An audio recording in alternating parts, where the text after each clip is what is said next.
Hey, welcome everybody to Downtime with Jacob and Greg. This is our first episode. Thank you for clicking on it.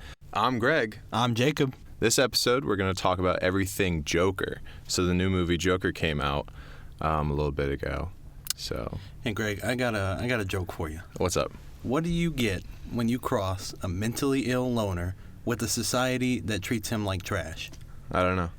You get what you deserve. Find out what that means right after this intro.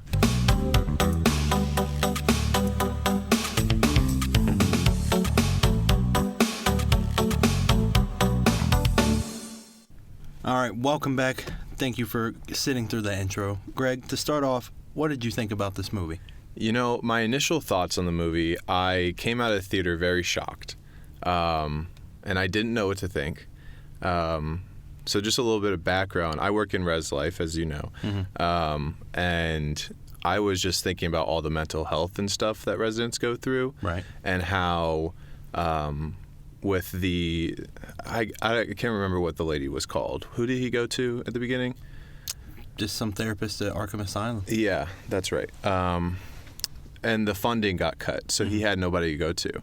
So I just thought in my head, like, I related it to res life, and if they didn't have anybody to go to, like, how it could spiral like that, and how they don't really feel like they could have anybody to go to, and, like, I don't know, my brain went to the worst spots. Yeah, I think that is the worst case scenario. Yeah. I'll be honest.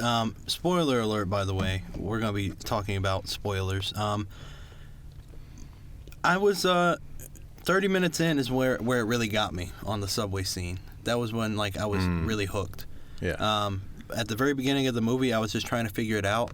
I've only seen Joaquin Phoenix in one other movie, and that was an M. Night Shyamalan movie. Okay, good movie. I just don't remember the name of it. But yeah, I was trying to figure out how he was going to approach it. Of course, the previews I thought looked awesome. That was what really hooked me on it. Seeing this brand new Joker look. But I didn't know what to expect until he shot those bankers on the subway. I mean, then I was just like, oh my God. Yeah. You know what I really liked about the movie is that it didn't feel like a superhero movie. Like, it really felt like a standalone story. Right. And it was kind of just like a background of Joker. Yeah. But it didn't necessarily have to be Arthur Quinn. Was that his last name? Arthur Fleck. Arthur Fleck. You're thinking of Harley Quinn. Yeah, I mixed both of them together. But it really didn't have to be the Joker. It could have been any story, which is what I really liked about it. Also, the cinematic quality. Oh, yeah. Let's talk about that for a little bit. I think my favorite bit where it was just him was definitely the stairway scene. The meme that everyone is sharing around. Definitely whenever he's dancing, I don't even know how to explain it. It was so amazingly shot. I enjoyed they kept on cutting in and out from full body to close up to show his emotion of it, because that was at the end of the movie where he didn't care anymore, and he was fully confident.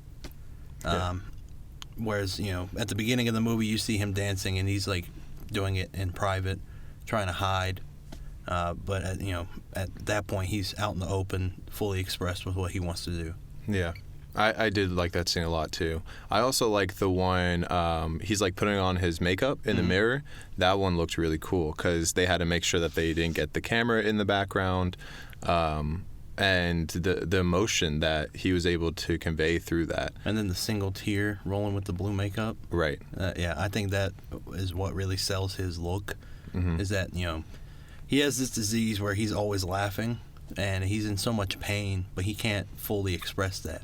Yeah. So he's just constantly laughing, but he'll be crying or angry at the same time.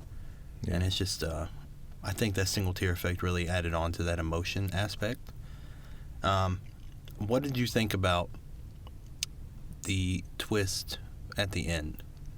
So, when he was on the cop car and then it went to the scene of the white room and him with that person? Well, no, I was more thinking of how his interaction with Sophie, all of his interactions, didn't happen. Well, that's a theory. It's a theory. Right. Even though it clearly showed it in the movie. The thing with the lady down the hall. Yeah. Oh, her I name's see. Sophie. Yeah, Yeah. I didn't know her name. Yeah. I really didn't think they told us her name, but Yeah. yeah. That was crazy. I definitely picked up on it throughout the movie a little bit. But after he like went in the apartment, I was like, oh man, what is going to happen to this lady and her kid? Yeah. And it was just really sad because you can tell that he just snapped. Like he didn't give a care in the world Right. about anything. So he just, I guess he killed him. They didn't show it on screen. That was like one of the only murders that. No, I don't think they're dead, because the actress who played Sophie, I think it's Zazie Beetz. She was in Deadpool 2. She played Domino. Oh, that's why I know her. Yeah, I think she confirmed that her character was alive. Oh, really? So I think it was he just got out of there because he didn't want to hurt her, probably because of the his false memories in his head. For those that don't know, well, I guess you wouldn't be listening to this if you didn't watch the movie, but Right.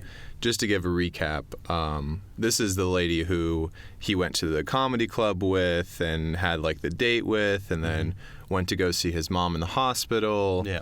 But it turns out that was all just made up, just in his Right. head. Which, I mean, it makes sense because, he didn't have anywhere to go to get really his medicine. I mean, he was able to get some medicine, but then he stopped taking it. Right. And we don't really know. I don't remember when he stopped taking it. I think it was when they lost funding and the lady was like, yeah, we're closing down, the psychiatrist or psychologist. But yeah, honestly, I'm not entirely sure when that all happened. I know he said something before he killed the clown that gave him the gun that Right. started the whole thing into motion. Right. What did you think about that whole dramatic shift as soon as he killed those guys? Like, do you feel like, it was really hold on, let me go back. How did you feel about the way his mental health was presented in the movie? How did it make you feel while watching the movie? I felt very on edge the whole time. Like, what is he going to do next? And I was, this was the first movie in a very long time that had me completely involved and like really just thinking about the movie the whole time, rather than, oh, I'm watching a movie, I'm in a theater right now. But it immersed me into the movie, so I was just so concerned about him the whole time and how is he going to deal with his mental health issue when he really didn't have anybody around him to talk to about it. Yeah. And people, like, one of the opening scenes was him on that bus, and then he bursted out into laughter, and then he handed that card to the lady in front of him, and there was no sympathy, no empathy, nothing. It was just, oh, this guy's a weirdo. Yeah. So I really felt for him, which is really, like, that's good cinema. If I'm feeling sympathy or empathy for the bad guy per se. Yeah. So I really like that. What about you? So for me, it kind of gave me that sense of, like, I was just sad the whole time. You know what I mean? Like, people were treating him like crap, and he was just going through life with these challenges. He's having to take care of his mother at home. Right. And taking care of a sick parent while having a mental illness can be extremely difficult. I can only imagine. And I think they played that off well. I mean, he has had a good relationship with his mother before, he killed her. Yeah. But I think, I don't know, it was just, I think they played it so amazing. Like, everything that they did in that movie was amazing. It was a good step for DC to really branch out into these, it was DC's first R-rated film, from what I think. Okay. From what you think. Well, I mean, Deadpool was Marvel. Right. And that was Marvel's first R-rated movie. Okay. I believe. I don't know. Anything before, like, Spider-Man that came out in 2002, I don't know. Yeah. Because, I mean, that was, like, my first Marvel movie I saw. Well, not Marvel Cinematic Universe, but Marvel superhero movie on the big screen. Yeah. So going back to the mother, what is your theory behind the whole, is he Bruce Banner's brother? Like, Nope. what is your theory behind that? Not Bruce Banner. That's the Hulk. Oh. That's Bruce Wayne. I meant That's what Bruce you- Wayne. yeah. That's So- what I meant. Look at me, confusing. I know, man. I know. So Thomas Wayne in this movie is kind of seen as the villain, you know? Mm-hmm. And They don't usually do that. no, because you think Thomas Wayne, oh, Batman's parents got killed, which they showed. And honestly, I think they showed that just for fans to be happy. Right. Did you ever think that Joker was going to be the one that killed his parents? Mm-mm. Really? I had that theory going throughout the whole movie. Now, in the Batman movie that Michael Keaton was in, the one that Tim Burton directed, it was Joker before he became the Joker who killed his parents. Got you. Because he had this saying, "You ever dance with the devil in the pale moonlight?" And that was like what he said before he shot both of Bruce Wayne's parents. Okay. The whole theory of Thomas Wayne and Arthur's mom, Penny, I believe that's her name. Don't quote me on that because it's been a week or two since I've seen it. But Yeah. that whole theory, it could make sense, but at the same time, it did show that, Penny was kind of senile. She also had mental issues, and there was a file that Arthur had gotten from Arkham that he stole from the file keeper that showed that Arthur was abused as a kid, and Penny let it happen. Also abused him with her abusive boyfriend at that time. It could make sense because Thomas had fired Penny 30 years ago, or however long it was.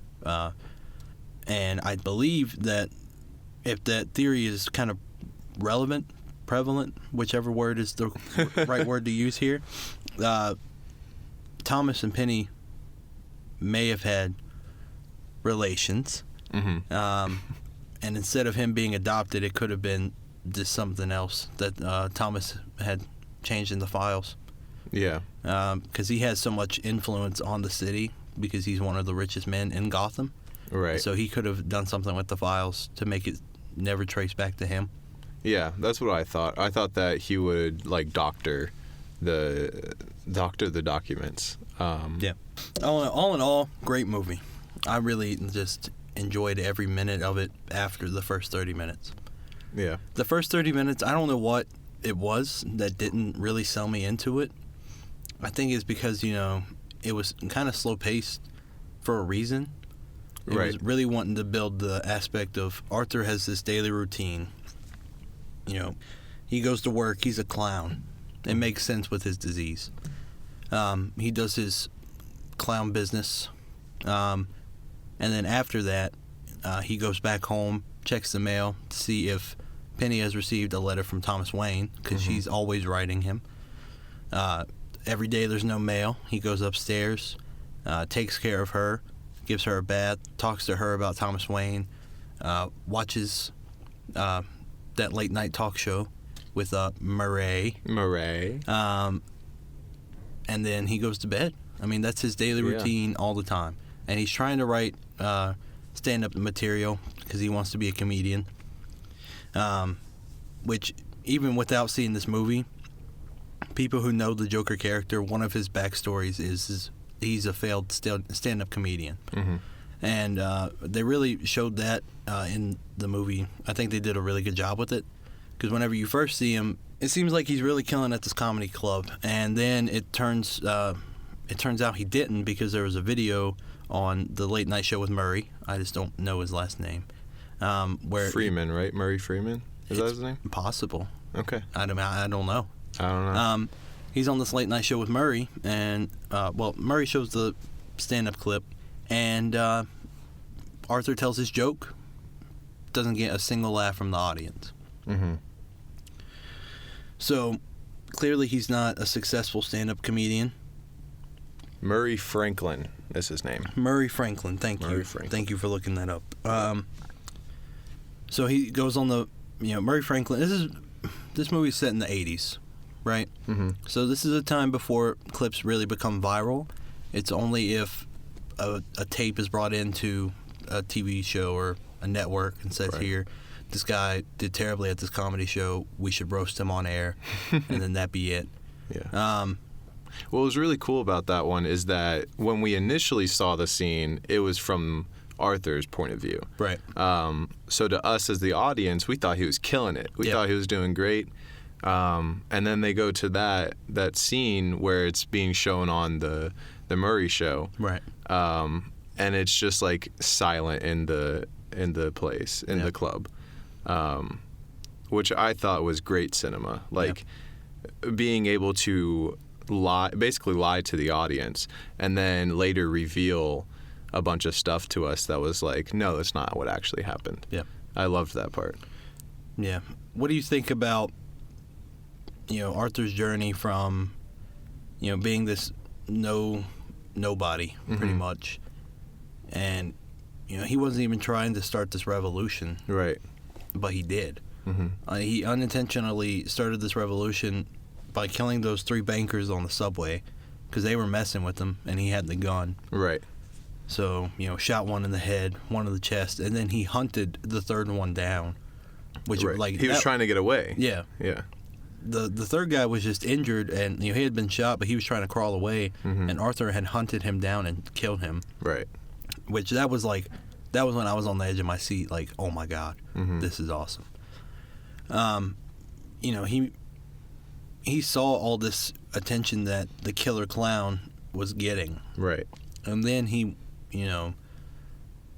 took the clown persona to a whole new level, and then he went on the Murray Franklin show, and then he admitted it. What do you think was in his mind throughout that entire journey from being a nobody to be the Prince of Crime? Is pretty much what he is. I don't think he was starting to or wanting to start a revolution.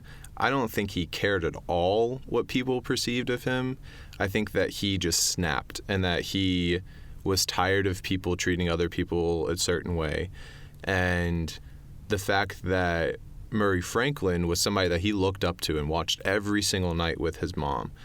And then the fact that he got that video and humiliated Arthur on national television, I think he just snapped and he was like, you know what? I'm going to get back at him. I'm going to have the last laugh in this one. And I think that's his whole thing is getting the last laugh. Right. I think initially that he didn't plan on killing Murray, though. Really? Because you remember when he was practicing going on the show, he was like, he said a final knock-knock joke and he was holding the gun to his chin. Right. So I think You think he was going to kill himself? I think he was going to kill himself on the show, and then that'd be it. But I think during the interview, after he admitted to killing the 3 bankers, and Murray was just constantly like badgering him about all the crap that has been going on because of what he did on that subway. Okay. I think, that's what caused him to really kill Murray on live TV, which, by the way, that's where the joke comes from the intro. Oh, yeah, I guess we never explained that part. Well, I mean, we had to wait until the end, of course. Right. But, yeah, that's where the joke comes from in the intro. The final joke that he said was, what do you get when you cross a mentally ill loner with a society that treats him like trash? And that line right there, well, of course, the next part is you get what you deserve with a nice extra word in there. And those 2 lines really, I guess, sum up the whole story of his, like, one bad day that caused him to finally snap. You know what I mean? Like, he had one bad day with those bankers, and then they were just constantly, like, they were hitting him, kicking him. He was on the ground. Right. And then he just turned around, like, he shot him from the ground, right? And that's when he snapped. And I think, I mean, honestly, if that went to court, he was really just self-defense in that case. Right. But the fact that he like hunted the guy down and then he like ran away, it made it into a crime. Yeah. So I think he unintentionally did the best self-defense case and then ruined it at the same time. Yeah, exactly. But then again, 1980s, he couldn't really prove that. And also because he has that disease, they're going to lock him up. They were probably going to lock him up in Arkham anyways. That's true. So in the comics, it's called Arkham Asylum. Yeah. And then in the movie, they changed it to Arkham State Hospital. What do you think the point of that was? I think because it's not necessarily Arkham Asylum yet. Okay. Maybe. You think of Arkham Asylum, that's like where Batman's biggest villains are, and they always break out of Arkham Asylum. Right. So I think because they're cutting the funding, I think it's going to be bought out by a private company. Okay. And that's probably why, people could escape so easily, honestly. Because private companies are usually bad in comic books. Mm. So I think that's probably the main reason why. Gotcha. So another thing that I wanted to discuss was, so the fact that Bruce Wayne is so young. Bruce Wayne, right? Mm-hmm. Okay. I didn't want to use the banner again. Yeah, because that's Bruce, the Hulk. Yeah, that's the Hulk. So Bruce Wayne is so young at this point, and Arthur is what, in his 40s or something like that at this point? I think 30s. 30s? Yeah. So, do you think he's the same Joker that soon to become Batman's going to face? So the Batman movie that's coming out is taking place in the 90s. Okay. The one that has Robert Pattinson in it. Oh, yeah. So it's plausible that it could be the same Joker. The idea with the Joker, man, I watched Gotham whenever it was on TV, and the way that they played Joker, excuse me one second. The way that they played Joker is that, there was one original clown, right? But he started a revolution that anyone could basically be Joker. So kind of like they did in this movie. Yeah. So kind of like they did in that movie where everyone is wearing a clown mask. Right. Anyone could be the Joker. It's up to someone else to take the mantle after Arthur is gone. I feel like Arthur will be a part of the Batman universe they're going to try and rebuild. Maybe one or two movies, and then it's going to be another actor taking that mantle. But anyways, I don't know. I hope it's the same Joker. It would be cool to see how he interacts with a Batman character. Right. Because he, if I were that kid, I'd be traumatized by Arthur because he, grabbed his face when he first met him and, did all this weird stuff to him. Yeah. Well, I mean, the weird. Let's not say all this weird stuff. All right, that's fair. Grabbing the face was the weird stuff. Right. We don't want to make it too... He tried to make the kid's face into a smile. Yeah. I don't know, man. I really don't. I hope that you see Joaquin Phoenix's Joker against a Batman at some point. But at the same time, I really didn't miss Batman in this movie. No, I didn't at all. Honestly, this is the best... I'm going to go out and say, for me, this is the best DC movie I've seen. But I think this is the best DC movie, in my opinion. I would say this is one of the better standalone movies that has come out recently. Okay. Not just specifically DC. Well, yeah. Right now, in terms of... All right, let me rephrase it. It's the best standalone comic book movie that has come out recently. Okay. Because in the past 3 years, it's been... Okay, all right. No, never mind. I don't want to say it. Well, no, I think you might be... I want to change what I just said. Well, I think you might be onto something, though, because I feel like most of the Marvel movies are very plot-driven. Right. And the difference between that and what we have here in Joker is that this is very character-driven. Right. And very, what is he going to do next? I don't even know. He doesn't really have, a person that he's going after. He does, but his journey is really, how he develops as a character and what makes him, snap, basically. I would agree with that. I was going to say that in terms of standalone movies here in the last few years, it's one of the top 3 for me. Yeah.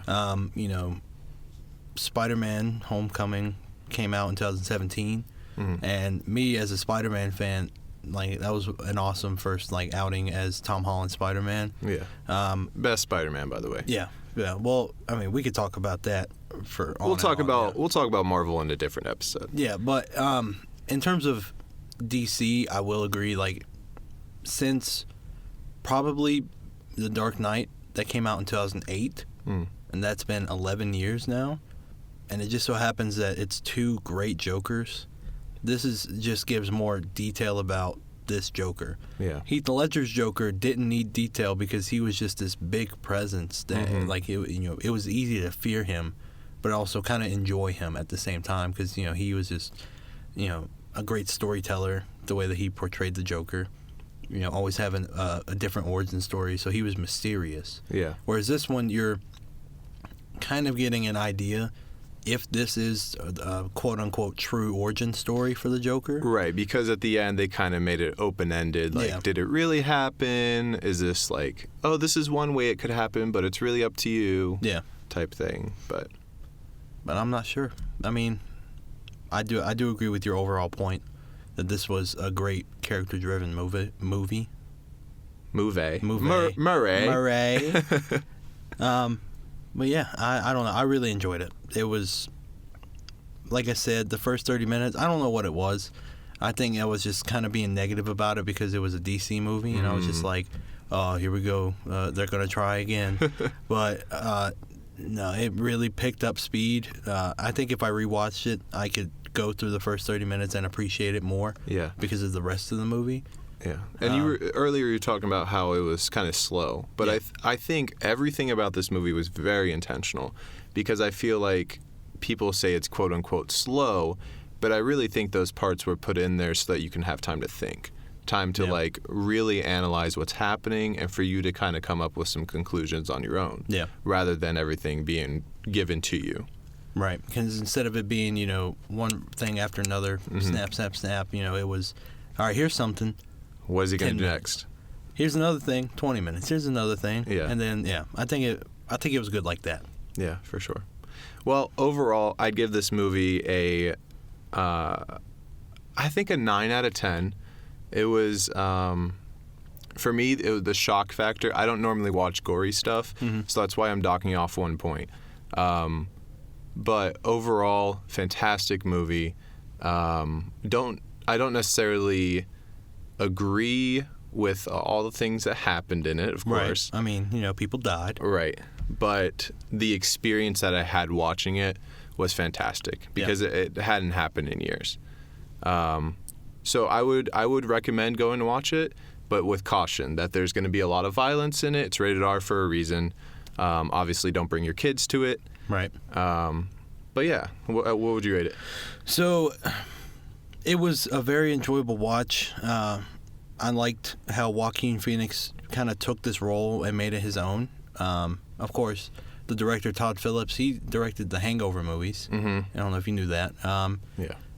And it was weird seeing how he went from this comedy shift to this serious, dark, gritty, but also kind of funny movie. I would give it maybe also a 9. It was a very enjoyable experience. I still like Avengers Endgame is still up there for me in terms of enjoyment factor. Okay. Because I grew up watching that since I was 8 years old. Yeah. So I mean, it had nostalgia. Yeah, in that it's one. like nostalgic, sentimental, but this overall is a great viewing experience. Definitely don't take your kids to see it unless they're, I would say, 15 at the oldest. Yeah, I definitely have to have some maturity and be able to grasp that, yes, this is a movie. Yeah. Don't go out and do these things, Yeah. So, 9 out of 10. Yeah. I would agree with that. Cool.